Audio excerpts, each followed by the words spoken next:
Hello, this is Dean Radin, and I'm on Your Superior Self. Hi, I'm Anita Morijani, and this is Your Superior Self. Hello, this is Dr. Raymond Moody, and this is Your Superior Self. Hi, Cultural Creatives. I'm Bruce Lipton, and I'm here to join you with Your Superior Self. This is Paul Selig, and this is Your Superior Self. What's up, everybody? I'm Aubrey Marcus, and this is Your Superior Self.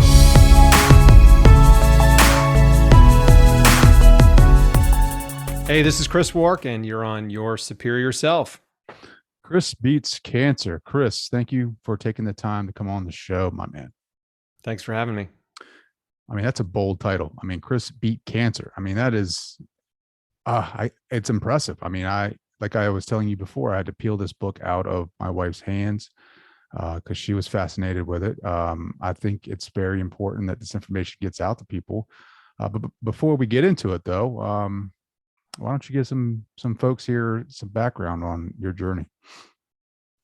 I was diagnosed with stage 3 colon cancer when I was 26, and that was December 2003. So I'm coming up on 18 years. And, a cancer diagnosis is terrible news at any age. It's especially shocking when you're young. And I was a very, I'd say, typical cancer patient. I had really no clue about cancer, about the disease, about treatments. I'd never seen anyone really go through cancer treatment.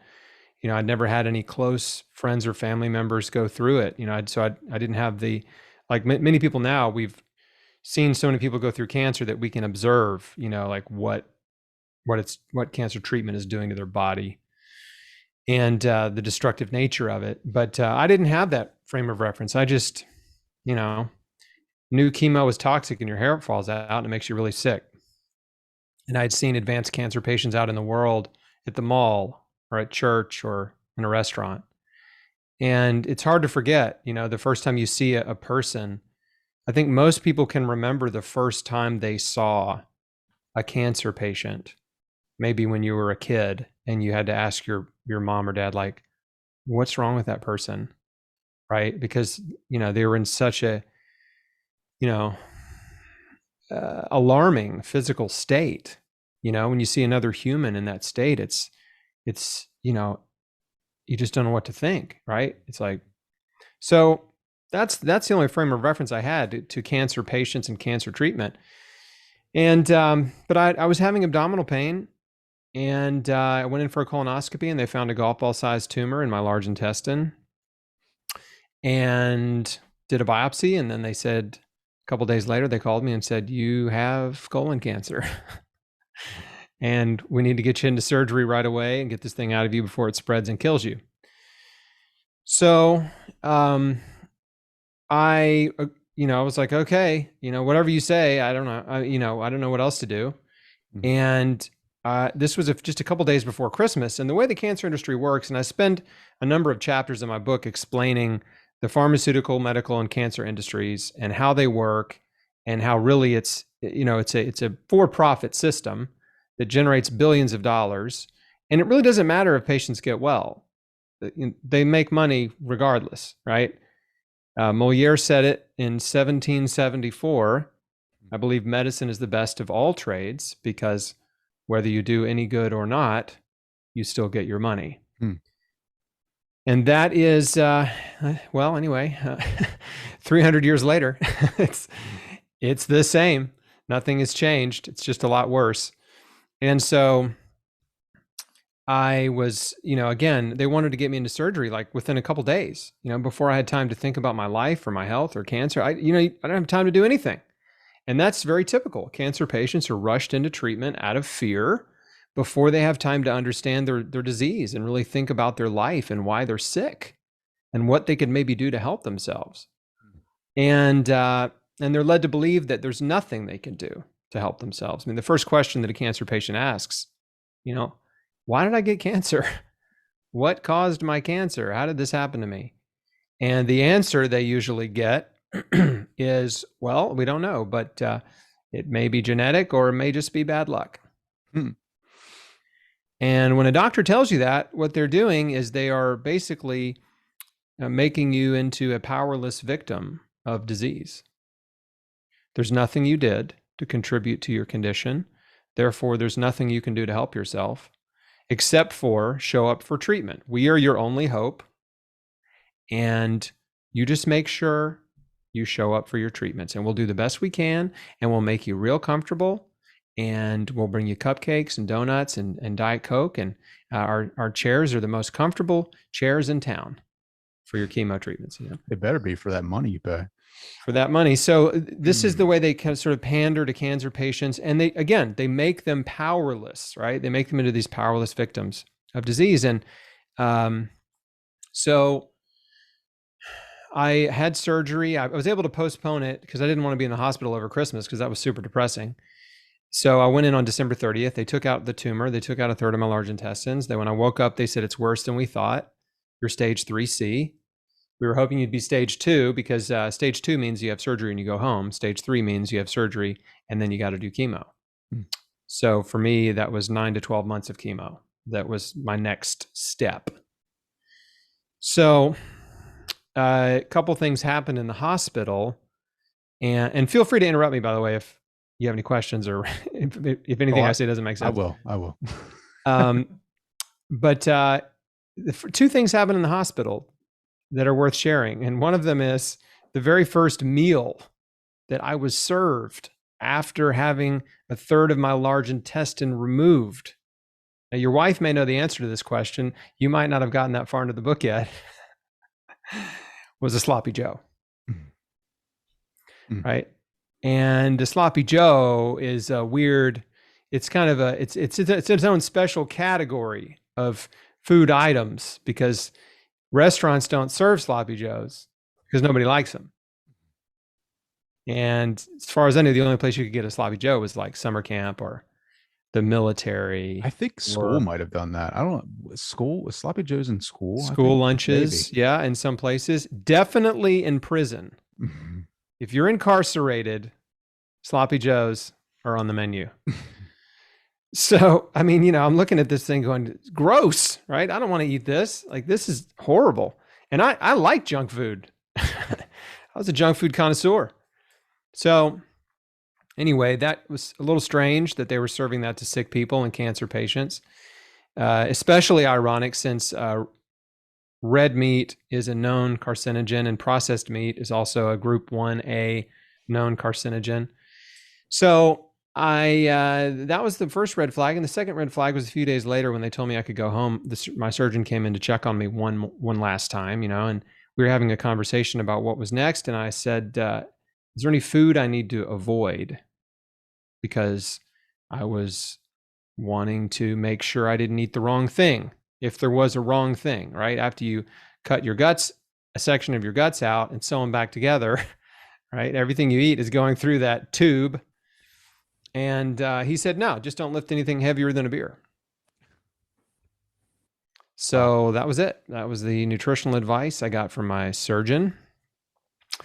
And I went home, and I'm thinking like, why is there such a disconnect between health care and health, healthy living, healthy eating, right? Nutrition. Like I knew that that world existed. I'd worked at a Wild Oats when I was in college, which got bought out by Whole Foods. So I'd worked at a natural grocery store for like a year. And so I knew what juicing was and wheatgrass was and organic food, organic produce. I knew what that was. I knew there was a world of super healthy stuff out there that I wasn't eating because I was too busy and I was young and I didn't have any health problems and I'm thin and I could basically eat whatever I wanted. I could not put on body fat. It's like not possible for me because I have a high metabolism. So anyway, I got home and I'm recovering from surgery. And as I sobered up, I weaned myself off the pain medication pretty quickly because I didn't like it. And I started thinking about my life and my future and like what was to become of me.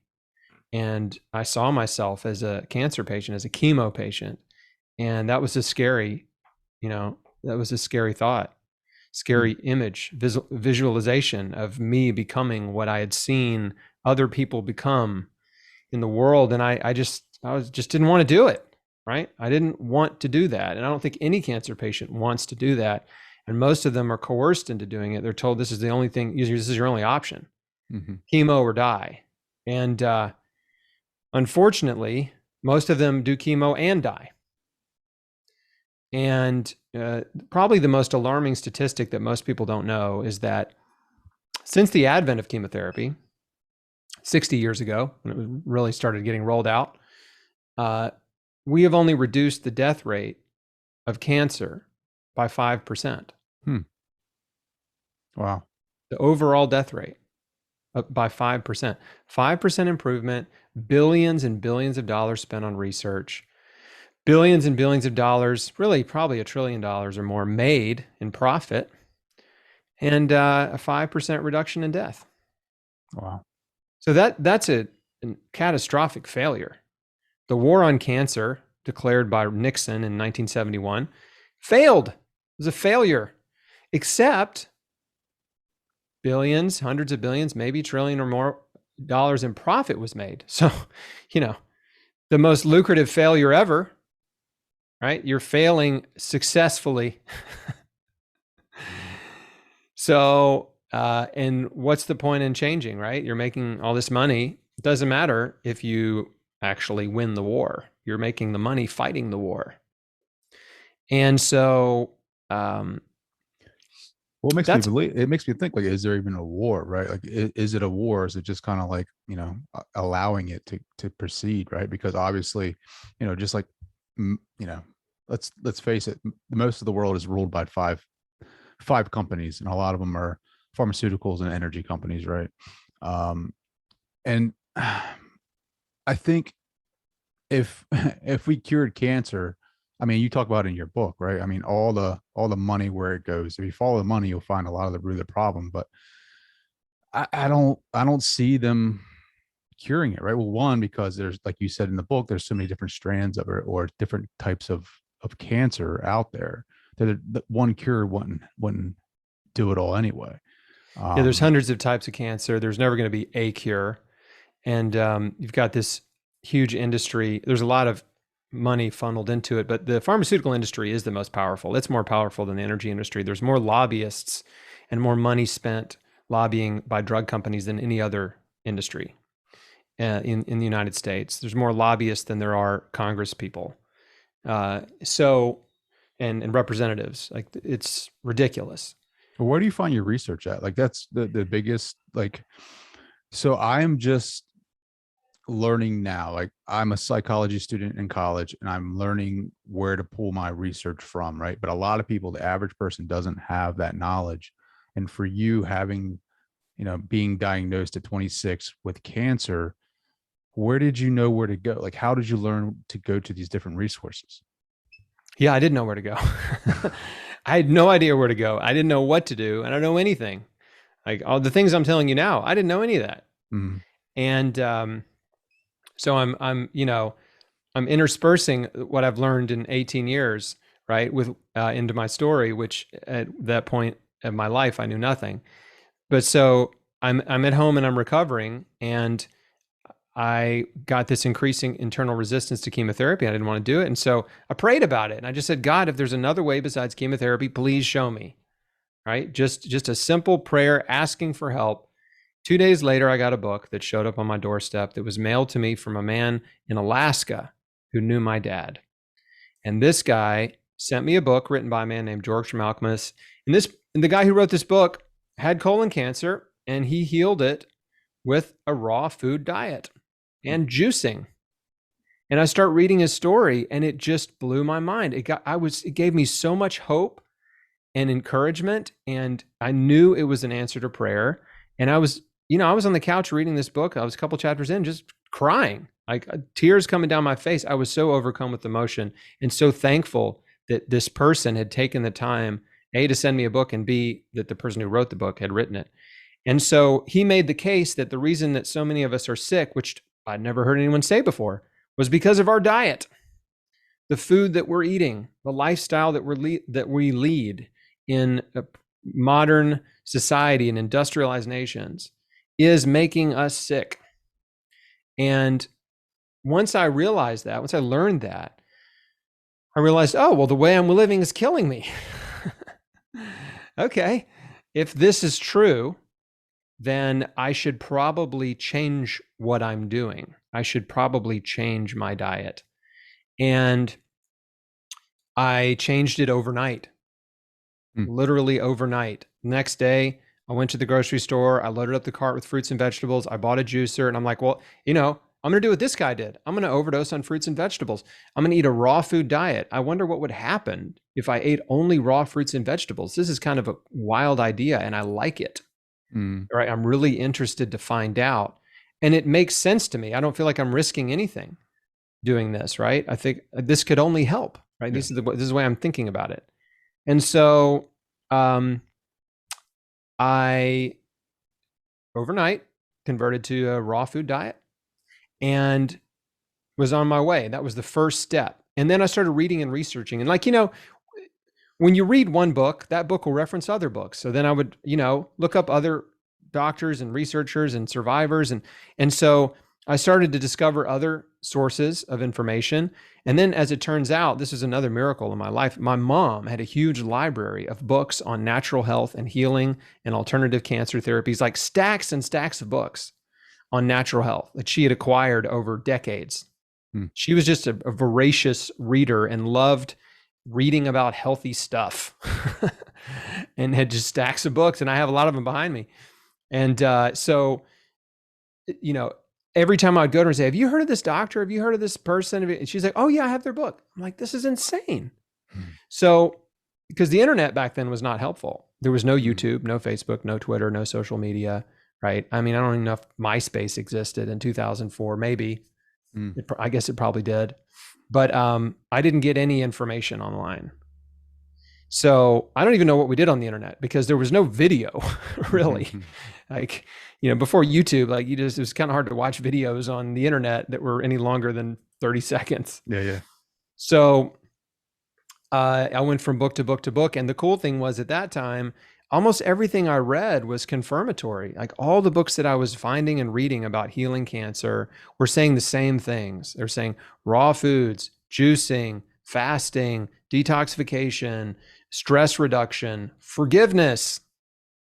And exercise, just these really core fundamental health principles that are not new, right? None of this is cutting edge. This goes back to Hippocrates, And so that made it easy for me in some ways because now the internet there's a million articles and it's pretty confusing and, you can really get lost and overwhelmed trying to get answers.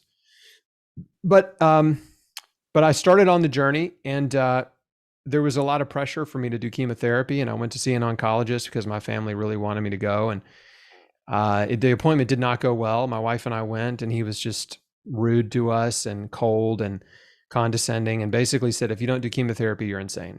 And then I went to a naturopathic doctor and it was a completely opposite experience. And he was warm and caring and his office was peaceful. And he was the first person to tell me you're doing the right thing.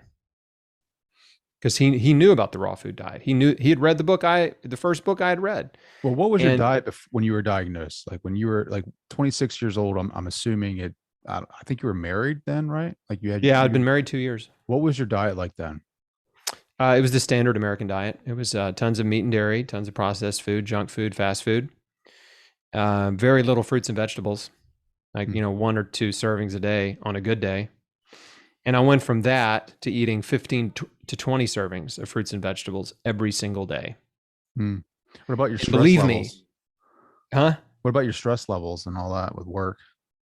Yeah, I was, as an entrepreneur, I was in real estate and I was very driven, very ambitious. And I had, in the 2 years leading up to my diagnosis, I had bought 34 properties and renovated them and had, tenants, and I was managing, I was a property manager and a real estate investor and, but I loved what I was doing. Like I didn't hate it. It wasn't like I was in a job where people were mean to me and abusive and things like that. But there was definitely a lot of stress doing what I was doing, but I was doing exactly what I wanted to do.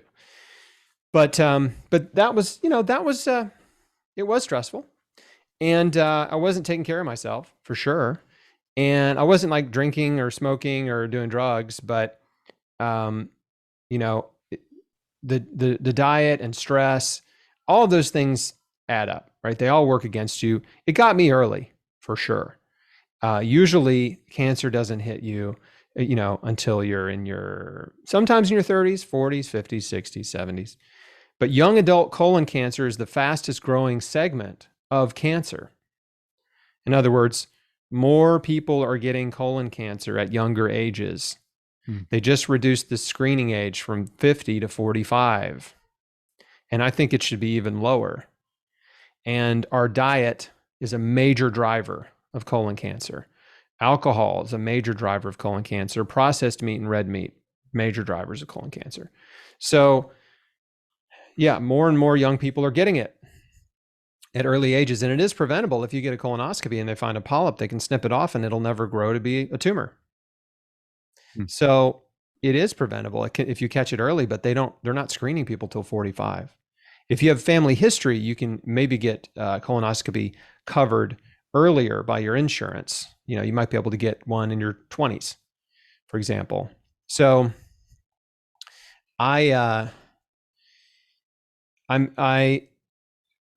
the naturopathic doctor that I saw, had a great appointment with him. Then he connected me with an integrative oncologist. And this man was just an incredible prince of a man who had come out of retirement to keep practicing because he didn't like being retired. And he had spent his entire career in conventional oncology. And so most of his patients die, right? He did exactly what he was trained to do, and everybody died.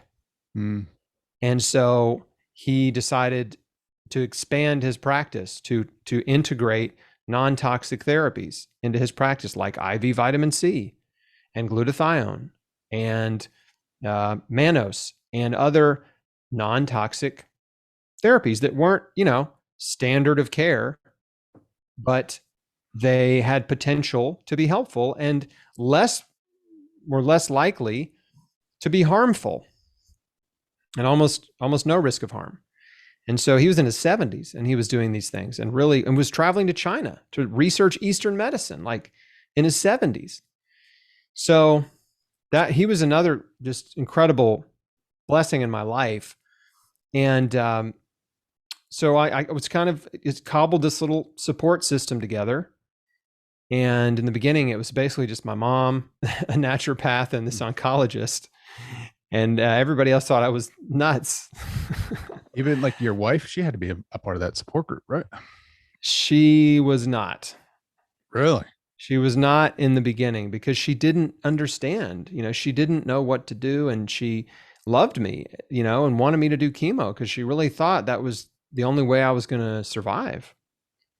And but after that appointment with the oncologist that went so badly, it kind of gave her a taste of the reality. And she started to think differently about oncology. And in a short amount of time, she became more supportive. And we're still married. This was almost 18 years ago. So our marriage is great. But that was a very tough time because I was changing very fast. I mean, I changed my life overnight. It's like I almost became a different person. Yeah. And she even said to me in a moment of tension, she said, "I don't like the person you're becoming." Wow. But I mean, it's fear, right? I mean, you talked about, like, there's a great, this picture that you paint, right, of the train station, of like your choice of, describe that, because I don't want to butcher that. The train station in the jungle. Mm-hmm. Well, after that appointment with the oncologist, which, by the way, he talked me into chemo, and I made an appointment to get a port put in like 3 weeks to start chemo, right? That was like the next step. You could put a port in here so they can just, mainline it. And in that period, I did some really hard praying and soul searching and thinking and reading and juicing. And I was thinking about my life, and it was kind of like this. It's like the analogy I use is like, you got two paths, right? You got the wide paved road that everybody's going down. And, that's the road that takes you to the chemo train, and everybody's cheering you on and making t-shirts and baking cupcakes and cookies for you and bringing you nice little gifts and sending you cards and giving you money. And, just everybody supports you and they're just there for you. And then you get on the chemo train and it's state of the art and the chairs are comfy and they bring you all these little snacks and everybody's just loving on you. And it's just so nice. And then off you go and the suffering starts. And who knows, where it's going to end, right? Are they going to drop you off at the end of the line? Well, healthy, cancer-free, or are they going to drop you off and say, we're sorry, we've done all we can do? Mm-hmm. Go home and die. Mm-hmm. So that's pretty scary, right? As much as they try to shine it up and make it appealing, it's still a pretty scary prospect. Then on the other hand, you've basically got the jungle, right? A path into the jungle that's overgrown that you got to hack your way through in the dark. No support. Like, no one supports you. Nobody's cheering you on. Everyone's saying, don't go that way. You're crazy. You're a fool. You're stubborn. And you're alone. And so that was pretty scary too, right? There's no guarantee you're going to get well going that way. Yeah. And, the prospect there. So if you do chemo and you die, you're a hero and you're a warrior and you're a fighter and everybody honors you. If you go into the jungle and die, you're a fool, right? And nobody's honoring you when you're dead. You're a cautionary tale that people tell. Yeah. And I didn't want that for my legacy, but I knew I had to go into the jungle. I knew that's the way I had to go. I love that. But, I don't want to compare it to anything else because that story is very powerful, but just in life in general with decisions, right? Like even if you're in a position in your life, a pivotal moment where you're just, let's say you can relate this to the career, you can relate this to relationships, whatever. Like there are people that are, don't do that as an entrepreneur, Trey. Don't do that because that is, that's career suicide, or that's dumb. Why would you do that? You got this great thing going on. You need to go pursue this because this is what the status quo is. And in your case, the status quo is chemo. Everybody does it because that's what's pushed on us, right? I would like to think that if I developed cancer, and I've talked to my wife about this. My wife is an RN, and I've already told her there's many cases where people like yourself have used diet and the power of our immune system and body to heal themselves of this. Anita Morijani, who's very famous in near-death experience, community, had cancer. She was living in Asia, moved to India, tweaked her diet and her lifestyle and healed herself. But when she put herself back into that Asian culture or society, she developed it again. And that's where her crazy story started again. But going back to your point of the jungle and that amazing, what society for us in the West paint as this road to healing ourselves. I think it's, you have to make that decision, and it's hard and it's fear-based because it's like, people are like, yeah, but that's great for him, but what about for me? And I guess my question is this: is there a cancer that if you were diagnosed with, is there a cancer that you would go and get treated for chemo? It's a great question. Before I answer it, I just want to confirm what you're saying is that this isn't just about cancer, right? This is a message that is really universal in that, if you have a dream or a desire or a passion, right, you've got to listen to your instincts and intuition, right? Because it's your life. It's nobody else's life. And so you're accountable for your life. You can't look back on your life and say like, well, I wanted to do that, but nobody else thought it was a good idea, so I didn't do it, right? You don't want those kind of regrets. If you have a dream and a vision, you've got to pursue it. And you can't worry about what people think of you, right? And I know that sounds cliche, but you have to just be okay with people not understanding and thinking you're a fool. And the cool thing is like, people generally they're not comfortable when you are independent, right? When you're an entrepreneur, when you're independent, or when you go against the grain, it makes other people uncomfortable. And most of the time they don't understand, or they're not going to support you. So you have to be okay with that. And the cool thing is that in the beginning, you have no support. People think you're crazy or stupid or whatever. But if you're successful, then all of a sudden they think you're a genius. Yeah, right. So you have that to look forward to, right? Once you prove that you can do something that people don't think you can do, then their attitude about you and their opinion about you changes. And so anyway, keep that in mind as you're pursuing your goals and dreams and vision for your life. But the question is, are there certain cancers that you should do chemo for or whatever? So the thing is, food doesn't cure cancer. Your immune system cures cancer, right? Your body creates cancer, and your body can heal it if given the proper nutrients and care, right? So the nutrients are part of it, and the care is the other part of it. That's not just the food, but the food's a huge piece of the puzzle, for sure. Mhm. That's a piece of the physical puzzle. So, you're a being, your mind, body, spirit, right? You have mental health, emotional health, spiritual health, and physical health, and they're all intertwined. They're all interconnected. And usually your physical health is a reflection of your mental, emotional, and spiritual health, right? Your body, your physical body is manifesting your spiritual and mental and emotional health. And so you can do all the physical stuff that's supposed to help your physical body, and you'll get a benefit. But if you don't address the other stuff, which could account for 70 to 80% of the equation, you're going to miss the boat, right? You're not going to get the results you want. So for me, it was radical life change. So again, I'm not beating around the bush, but I'm just setting up what I'm about to get into here. So there is everything that I did, I'll put it a different way. Everything I did was do no harm, right? Everything I pursued were things that could help me and would not hurt me in any way. Things that had no risk of harm. The radical diet change, supplementation, what the alternative therapies and complementary therapies I did, everything was harmless, right? It had no risk of harm and only had potential benefit.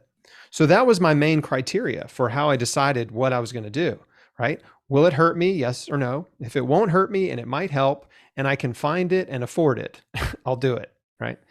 So now, having said that, earlier I said the cancer industry has only reduced the rate of cancer death by 5% in 60 years. There was a study that came out the year I was diagnosed, although I didn't read it till years later, which is called The Contribution of Cytotoxic Chemotherapy to 5-Year Survival in Adult Malignancies. And this study was done in Australia. They looked at about 150,000 Australians and 150,000 Americans. And what they concluded was that chemotherapy, over all the cancers that they investigated, which was, I think it was about 22 cancers. So it's not every cancer, but they looked at 22 cancers and they looked at the 5-year survival, and they calculated how much does chemotherapy contribute to 5-year survival, right? How much of an impact is it making? And the average over these 22 cancers was 2.1%. Chemotherapy was adding 2.1% to 5-year survival. For some of those cancers, it was 0, right? And for others, it was 5%. And for others, it was like maybe about 20%. So the cancers that respond best to chemotherapy are typically the blood-based cancers. Childhood leukemia, especially, CLL, some adult leukemias and lymphomas, and then testicular cancer. Those cancers, chemotherapy works way better than it does for solid tumor cancers.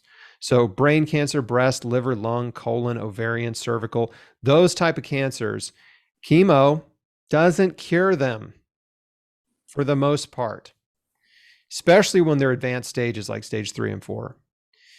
And that's where the story gets muddled and messy, because there's a lot of different types of cancers, right? There's blood-based, there's solid tumor-based, there's a lot of different types of chemo, and some chemos work better than others. But anyway, just to kind of summarize it, and I expound on this in my book, Chris Beat Cancer, but to summarize it in a way that is, bite size.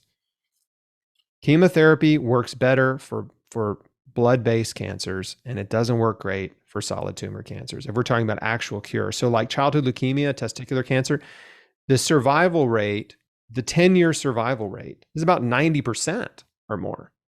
It's pretty good, right? 90% live 10 years or more, right? It's other cancers, not so much.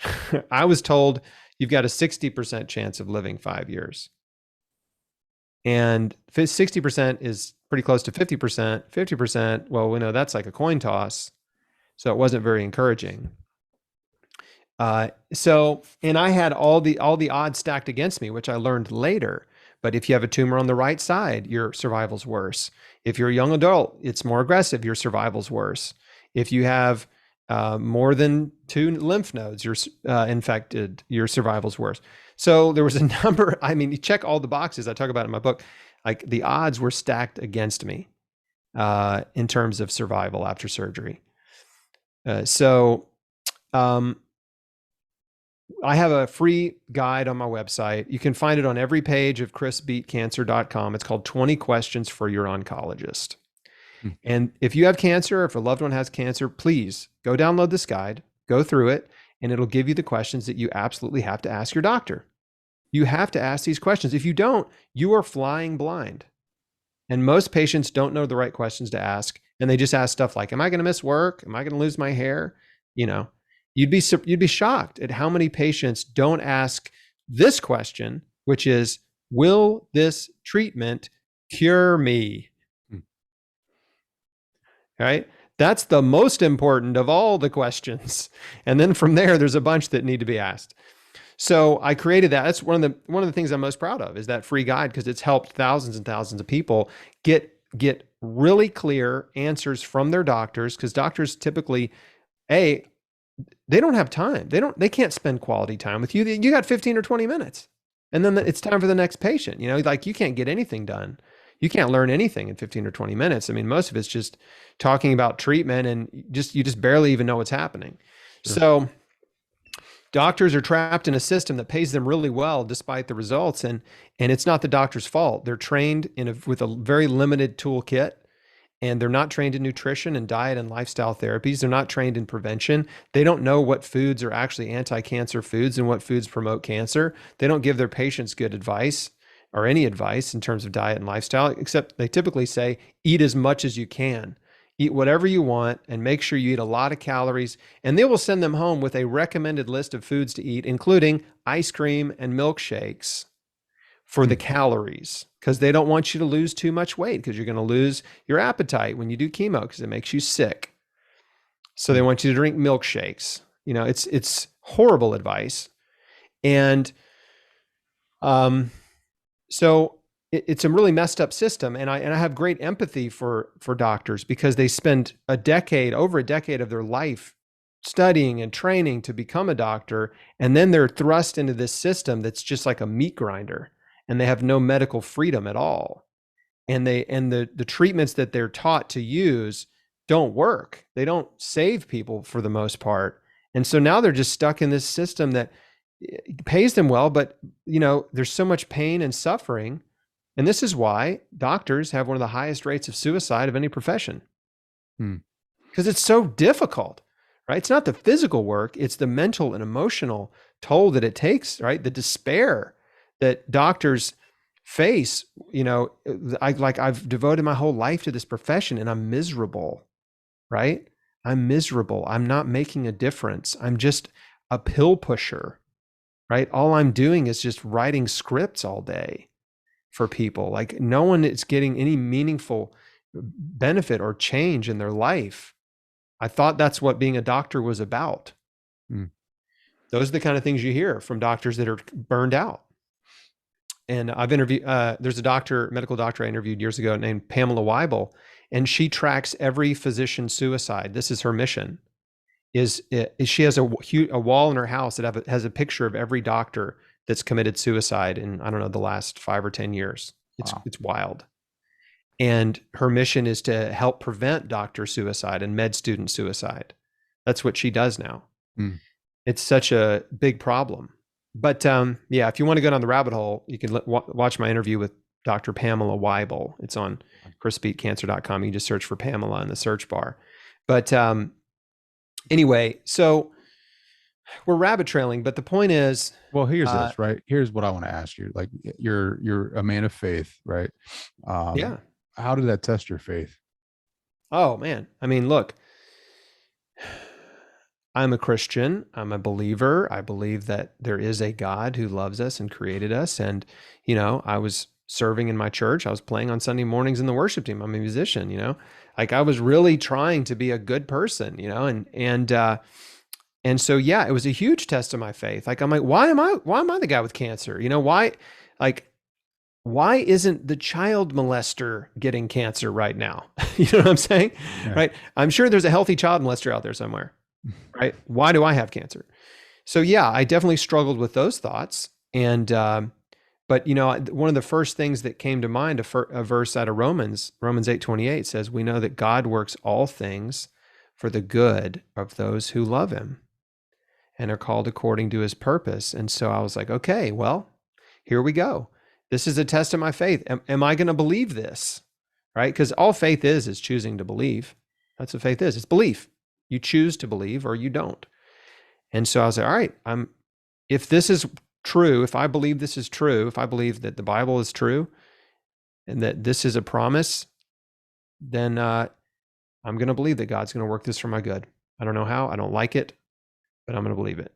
So that was encouraging to me. And that was the very first, you know, sort of shot in the arm in terms of faith. And then from there, I saw all these little mini miracles, right, happening on my journey that just kept reminding me I was on the path. And that's the beautiful thing when you kind of follow everybody's advice and you go with the flow and you do what you're told and you're right, and you're in the masses, it's kind of like, you know, you don't need miracles, you know, necessarily. But that path is often the path that leads to destruction, right? And so when you step out in faith into the jungle alone, right? You're stepping out into the unknown. You need help, right? You're hypersensitized to the fact that you don't know what you're doing. You're in uncharted territory and you need help. You need guidance. You need, you know, it's like, I love this example, which is, you know, if you've ever been hiking, right? Mm-hmm. There's always a point on a hike where you think to yourself, am I lost? Right? Yeah. Right? You're like, I hope I'm not lost. Am I lost? And but you know, you're on a trail, and so you kind of just keep going, and then you see a sign or a marker, and you're like, okay, good. All right, cool. Yeah, this is the way. Right? Well, we just keep going this way. Right?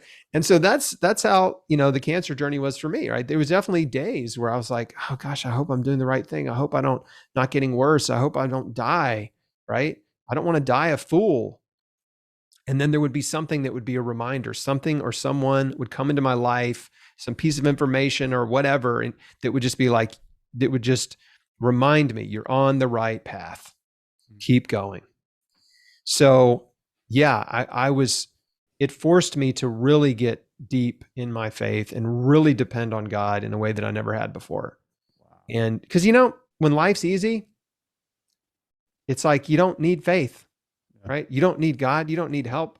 Most of us, like, life is easy. We have food, we have clothing, we have shelter. We're not being shot at, you know, we're not fleeing from terrorists, right? You know, it's like we're spoiled in our countries in so many ways. We don't have desperation like so many people living in difficult circumstances do. And so when you're finally faced with something that's life-threatening and difficult, then it forces you to kind of step out of your normal, operating system and be like, okay, I need help. This is out of my control. I need supernatural guidance and intervention and direction. So that was a huge, huge part for me. I mean, I'm just so thankful. And St. Augustine said, work as if everything depends on you. Well, pray as if everything depends on God, and work as if everything depends on you. Right. So it's a two-way street. You know, you don't just sit there and do nothing and be like, God's going to heal me. Right. It's like, no, I'm going to take care of myself. I'm going to take action. Faith without works is dead. You know, Yeah. Works is action, I love right? that. If you believe, faith is belief. If you believe you can accomplish something, take some action, Mhm. right? Because your belief is worthless if you don't do anything. Yeah. So, and that's straight out of James. So I took massive action to change my life. Massive action. I just decided I'm going to change everything about my life. And there's things that you can change right away, and you get a benefit pretty quickly. Like if you radically change your diet, you'll start to feel differently within a week or two, right? You start exercising, you start to feel differently really quickly within a week or two, right? Like those are things that anyone can start doing immediately. And then there's other changes that you need to make that take time and discovery, right? And the mental, emotional, and spiritual changes, right? Your thoughts, your beliefs, the way you act and react in the world, the way you think about yourself, the way you think about and judge others, right? And in that takes time. But I just had some wonderful guidance in from the books that I read, and so I decided, look, I don't want to leave any stone unturned. Like I'll change everything. I want to live. And I got really clear about that. And I talk about this sort of concept called the Beat Cancer mindset in two of my books, which are these two, Chris Beat Cancer and Beat Cancer Daily. And the Beat Cancer mindset is like this. First thing is you have to want to get well, right? And some people don't. Some people do not want to get well. Some people do not want to live, and they secretly have a death wish. And that may sound crazy, but it's true. I can just tell you, 18 years, talked to a lot of cancer patients. It's true. And it's okay. If someone doesn't want to live, I'm okay with that. I don't have any problem, no judgment. But if you want to live, A, B, you have to believe you can get well. So if you want to live and you believe you can get well, then the next step is you have to take action. You have to be willing to take massive action to change your life, right? You have to be willing to change, to take responsibility for your life and your health. Everything in life happens for a reason. And most of the time, the reason is you. And if you're willing to admit that, then you've empowered yourself, right? You're no longer a victim, right? Things don't just happen to you because of bad luck, right? Things that happen to you aren't always somebody else's fault, right? And the more responsibility you can take, the more empowered you become. And then part of that, the next step in that process is, okay, figuring out what you can change and then actually doing it, right? And then being disciplined and consistent in those changes, because you only have one day at a time, right? You've got 16 hours roughly of waking time in one day to work and take care of yourself, right? And so you can't, ruminate on the past. It's gone, can't fix it. You can't worry about the future, right? All you can do is today. And so I realized I needed to optimize my day and eat the most potent anti-cancer foods every day, just flood my body with nutrition, exercise, and reduce my stress, reorganize my life, and then start working on the internal stuff, And so I realized I was very critical and judgmental. I was a very competitive person. I wasn't happy for anybody else's success. I was envious and critical, right? And resentful, right? Jealous of people who I perceived were more successful or had advantages or privileges that I didn't have, right? That's not healthy. Those are toxic thoughts and toxic emotions. I never had a problem. I wasn't a worrier until I got cancer, right? And so now I'm struggling with fear and worry and uncertainty and doubt about my future. So I had to quickly resolve that because, and I say quickly, it wasn't a quick resolution, but I had to identify the fact that I was doing it. I had to recognize that I was doing this now. And I had to give my fear to God. So every time the fear would creep in, I would just say, God, okay, I'm not going to be afraid. I am feeling afraid, and I'm just trusting you, and I'm giving you my fear, right? I'm not going to be afraid. I'm not going to let fear paralyze me. I'm not going to let it steal my joy. And so this is what I didn't know the term back then, but they call it mindfulness, right? being mindful of your thoughts, catching yourself thinking and analyzing what you're thinking and choosing to think differently if you make a judgment that you're not thinking the way you want to be. Mm-hmm. So when I would be critical of others, I would have a snap critical thought. I'd be like, wait a second, I'm being critical. I'm not going to do that. Right? I'm feeling jealous. I'm not going to be jealous of this person. And the way that you can, my secret hack is, cancer is sort of cuts this dividing line in your life where you realize everything you cared about, you kind of stop caring about when you have cancer, right? You got BC, before cancer, AD, after the diagnosis. And it's like before, there's this old expression, like the healthy person cares about everything and the sick person only cares about one thing. And so, my priorities got shifted pretty quick, right? I cared about getting well and my wife and, keeping my bills paid and, affording healthy food and treatments and supplements, right? Like, that was it. That's like all I cared about. I didn't care about anything else. And so in that process, in the most difficult season of my life, I learned how to practice gratitude. I learned to be content and happy when I had every reason to be angry and bitter and pissed off, right, at the world and at my life and my circumstance. I had every reason. Like, what are you going to say to me? I have cancer, right? Like, I can be an a-hole if I want to, but I realize, like, I don't want to live that way. I can't live that way. That can't be good. Yeah. Right? So I would catch myself in those moments and I would start practicing gratitude and say, okay, wait a second. What do I have to be thankful for? I can see and hear, I can get out of bed, right? I can feed myself. I have a home. I have enough money to pay my next set of bills. I have a wife who loves me. I have parents who love me. I'm able to work, right? And on and on and on, right? I could just keep adding up and piling up, counting my blessings. And as soon as you do that, if you just get in the habit of doing that, it will extinguish these feelings of jealousy and resentment and unhappiness and all those emotions that are stressful that manifest when you focus on people who have more than you. So you always have a choice of where to put your focus. You can focus on people who have more than you, and that makes you feel discontent and unhappy and shortchanged, right? Right? Or you can focus on people who have less than you, and then you realize how good your life is and how much you have to be thankful for. So my gratitude hack is this: anytime I start to get frustrated or, unhappy, or my feelings get hurt or whatever, I just stop right in the moment and say, you know what? Right now, there's somebody dying in the hospital who would give anything to trade places with you. They would love to have your problems. And I'm like, yep, okay. That's all I needed to remind myself of. Life is great, right?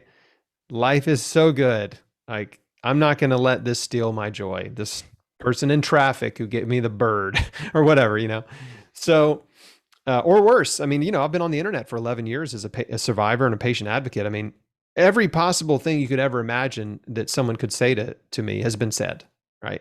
People are mean to me on the internet, right? There are people that don't like my message and they're mean, Yeah. right?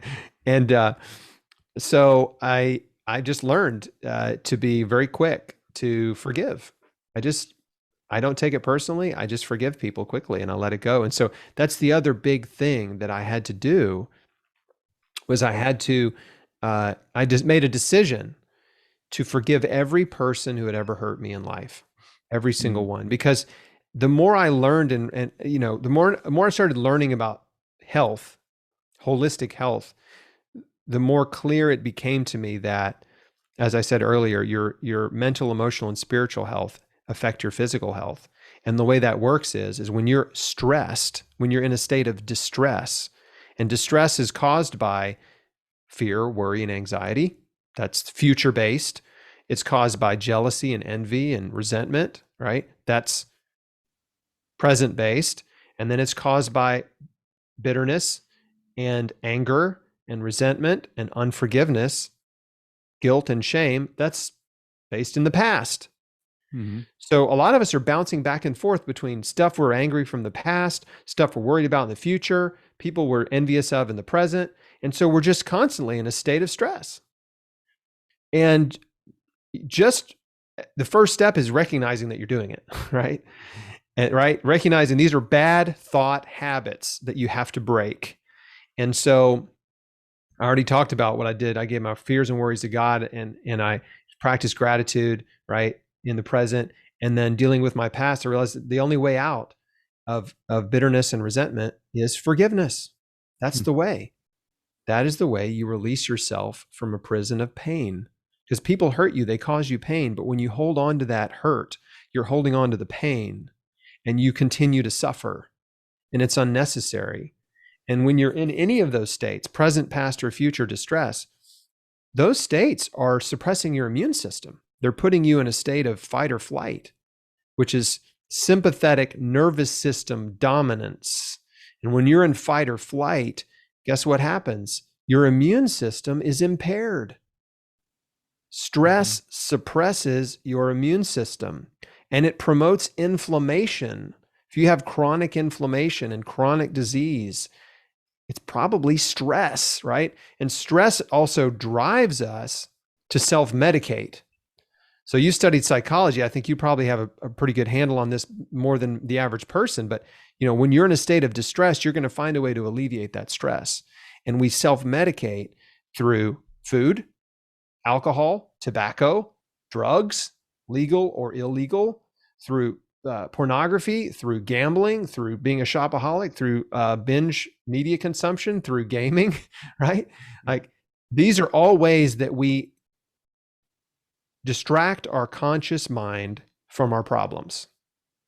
But and that's effective in a small way.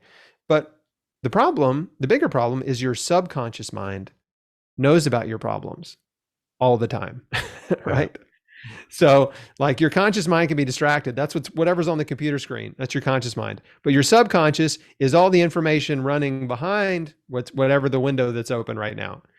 And so this is why people have panic attacks, right? Because they have all these unresolved problems, right? Running in their subconscious, right? That are unresolved, and it just builds up and it becomes too much, right? And there's a pressure relief valve, panic attack, or explosive anger, or just bursting into sobbing fits, and so these are very common things. And so I just realized, okay, I got to forgive everybody. I'm gonna people have hurt me. I've held on to resentments, and I'm letting it go. It's not worth dying over.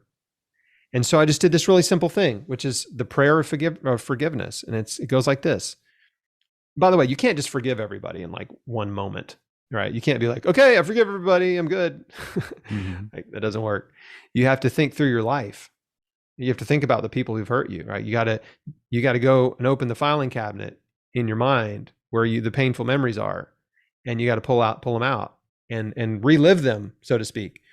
Revisit them. And so in doing that, so for example, I could think, okay, when I was, I don't know, maybe in first or second grade, a kid picked on me on the playground, right? So this is one example. It's like a kid was mean to me on the playground.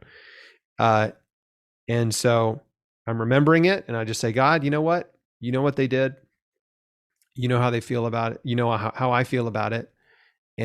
But I'm choosing to forgive them, right? They hurt me, but I'm choosing to forgive them, and I'm letting it go. I'm giving it to you. It's all yours. All yours. It's all yours, right? I'm not going to carry it anymore. And forgive me for holding on to this resentment for so long. And I'm asking you to bless them. I'm asking you to bless the person who hurt me. I'd rather you didn't, right? But I'm asking anyway, right? Because I know it's the right thing to do. Jesus said, love your enemies and pray for those who persecute you. So it's like, I'm just going to try to be like Jesus here and just say, bless this person who hurt me. And then forgiveness is like a healthy diet, right? It only works if you stick with it. Yeah. So I've made the decision to forgive. If that feeling or resentment starts to creep in next week or next month, I just catch it right in the moment and say, you know what? No, I forgave them, right? I'm not going to let this resentment back in. Like, I'm not going to let it back into my heart. And, you know, when people hurt you, they hurt your heart, right? This is like a cliche, right? Broken heart. And, you know, if your heart has been beat up and battered and bruised by people over many years, you're going to have a sick heart, right? A hardened heart and a sick heart. And a sick heart will produce a sick body. Yeah. And the beautiful thing is that forgiveness heals your heart. It frees you. It releases the burden. Like, you know, that expression, like, oh, that person, they got a lot of baggage, right? Well, what is baggage? That's you. Imagine, you know, you carrying bags full of bricks, right? And every brick is some wrong that someone did to you, right? And it's weighing you down. Yeah. And guess what? You can put the bags down. And that's what forgiveness is, right? It's you putting down the bag, right? I'm leaving the baggage behind. I'm not carrying it into the future. So this is the forgiveness is so powerful. I cannot emphasize it enough. And, you know, I've got a brand new cookbook. It's called Beat Cancer Kitchen. And it's all about, it's whole food, plant-based recipes. And there's an anti-cancer diet section in there, and then a section for recipes for prevention. And it just came out 2 weeks ago, and we're super excited about it because my audience has been asking for it for like a decade. So here it is up close. And this is the giant salad that I ate every single day, twice a day, to overdose on nutrition. Like, those things are very important, but I just want to make sure that your audience understands, like, holistic health means body, mind, spirit, right? Mental, emotional, and physical health. And so you can't just eat a healthy diet. If you eat a healthy diet and you don't forgive people who hurt you, you may not get well. Sure. You probably won't. Like, anger is so toxic and so poisonous and destructive. Sure. And so I just learned, I decided I'm going to forgive everyone. And I worked through that, and every painful memory that I could think of over, you know, many different just sessions of sitting quietly and working on it. I just did it, right? I got through it all. And then when people hurt me now, I'm just quick to forgive them, and I don't let it become a burden to me. Sure. So Chris, man, this has been amazing, dude. I'm going to have you back on. I can't believe we've been on here an hour. Oh, I can talk for hours, my friend. I've learned a lot in 18 years. I'm telling you. Well, you have to come back on, because we got to talk about some more of this stuff, but I can't thank you enough for joining the show, my man. Thank you. Hey, man, it's been fun. Thanks for having me. I just appreciate being able to share what I've learned with your audience, and hopefully give them hope and inspiration and resources. Like, the thing is, like, you can get well, your body can heal, you can change your life. You have the power to do these things. And everything that I've done and that I've talked about costs you nothing, right? If you're just willing to change, there are resources available to you and options available to you to improve your life. And so that's kind of my big, that's my big message. That's why I do what I do, is just to help people understand I'm not special, right? I don't have superpowers. I'm just a regular dude who had his back up against the wall, and I listened to my instincts and intuition and stepped out in faith and decided to change my life. And I got well, and here I am. So